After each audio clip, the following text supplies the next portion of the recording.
Senin için kızgınman bari ne soğuk Tayyar Senin için geçiren dağları soğuk Gözümden yaştım ya günelim yuvu Yanlışlarımın müçbiri olur Sensiz tokunlar taşları vurur Sensiz dünyam çöl yalı gurur Görmesem yanımda o kadın turur Bedenen temeyiz duygulum durur Taparan seni yitirsin amurur Ailem yalnız olsun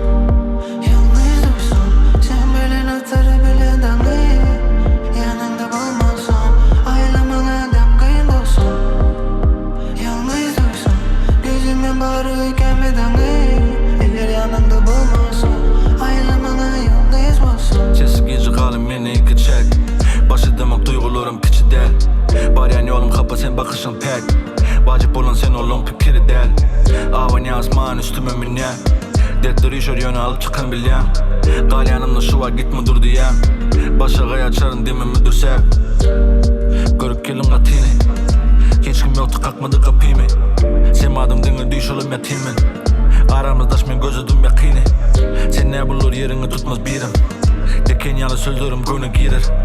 Etme ne olsa da öykü giyine Yatım alır kala suratı ikimiz Ailem yalnız olsun